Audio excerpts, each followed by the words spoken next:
Flowers of tomorrow are in the seeds of today. All the ideas, all the inspiration of the future is already here. They're waiting. They're waiting to be fed, to be nourished, so that one day they can take roots. They can grow slowly, gradually, but deeply. And when the time is right, they will rise and grow, and the world will take notice. These seeds are our children. Parents are the caretakers. And the magical place where all of this happens is home. So this begs the question, what exactly is home? Well, in simple words, yes, it's a place where we live and raise a family. But to think of it on a deeper psychological level, it's a refuge, a sanctuary where our minds can rest, reset, and refuel. Parents, I'm here as a parent to make a case that if, with planning and intention, we design a home where everybody thrives, and especially our children. In fact, let's build one right now.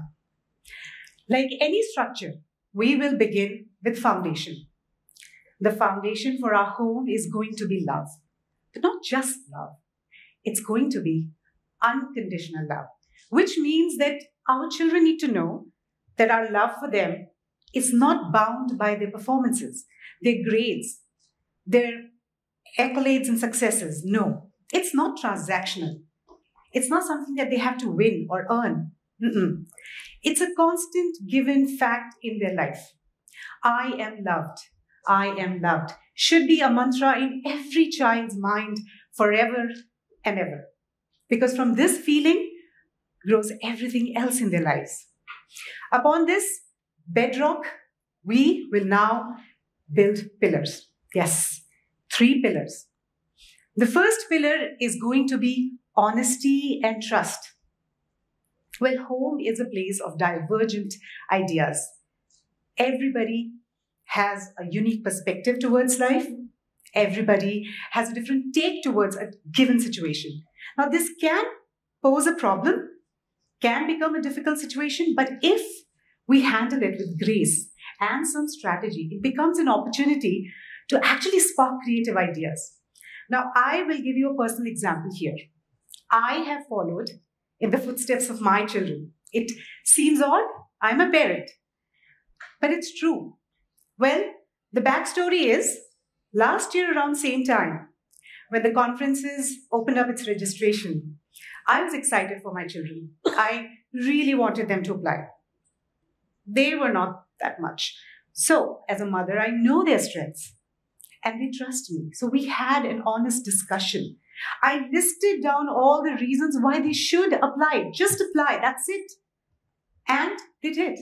And both of them made it to the next round. And one of them made it to this stage. Now, fast forward to this year, when an opportunity came my way, roles reversed.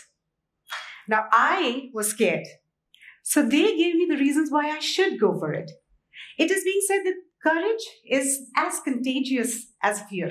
So I chose to choose courage. And here I am. And yet again, as a family, we are here to support each other, no matter who's on the stage and who's under the limelight. Now, this is just one example why, honesty and trust goes hand in hand and can actually show us the path forward as a family.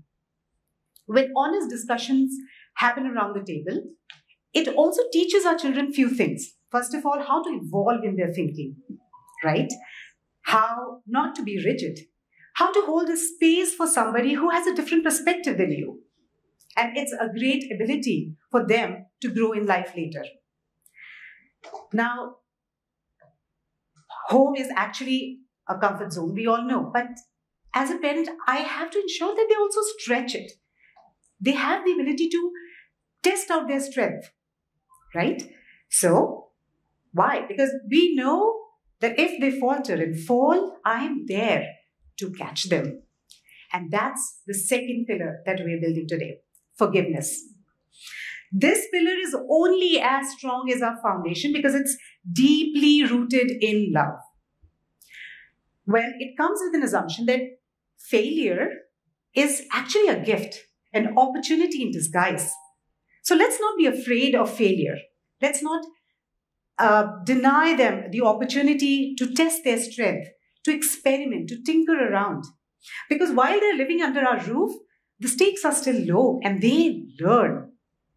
Now, here I want to take a minute and address the parents of teenagers. Now, teen years are one of the most fun but vulnerable and most misunderstood age category. The most common mistake parents usually make is they expect them to behave like an adult. But at the same time, don't trust them enough, saying that you're too little, too young. Well, this is confusing. Teens already have an inner critic, in overdrive. They are second-guessing themselves. They are doubting their strengths and abilities. They don't really trust themselves. So without criticism, we do not want to add to that internal noise.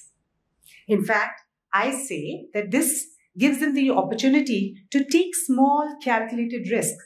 The entrepreneurial skills, the disruptors of future, that's how you make them.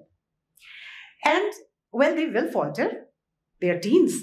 The neuroscience, in fact, tells us that their brains are still developing. They're not finished developing until early 20s. So, these things will happen. But what will also happen is progress, learning.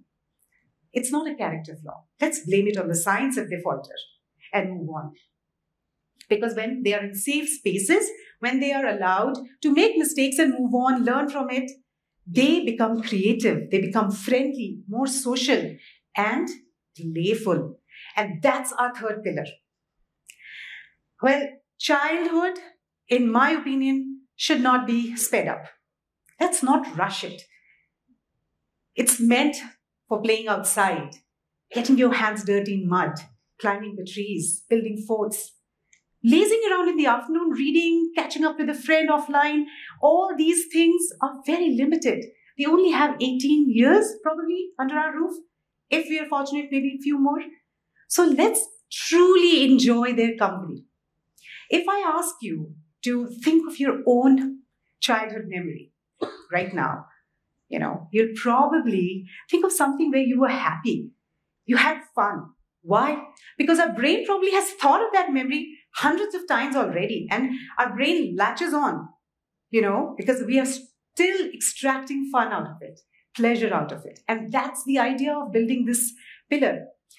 It's like a treasure chest. We're giving them a treasure chest, and now we're going to fill it up with past experiences, great childhood memories, learning experiences, so that they can reach out and take pleasure from it, strength, inspiration from it anytime in their lives. Well, scientifically also, having fun is our basic psychological need. Why? Because it actually teaches us how to face the hardships better, how to look at life in a better perspective, in a positive light. So, parenting is hard, but loving them should not be, and having a sense of humor definitely helps. Now, we have to protect our pillars, right? We build our pillars, have our foundation. We need a roof. We need to protect our children from the elements of the world like stress and anxiety, fear. So we put a roof of good health. Look, I am not a medical expert, so I'm not going to give you an advice. But there's one aspect of mental health which needs more airtime, that is rest and sleep. With pandemic and social media and changes in lifestyle, they're already sleep deprived. They do not know when to take a pause. So I say as a parent, I want to build a roof where they should know when the world is expecting them to hustle, when to take a pause, a strategic break. When the life gets complicated and ask them to multitask, I need to teach my children how to simplify their lives. And when their wings get tired, our home should be their soft landing place.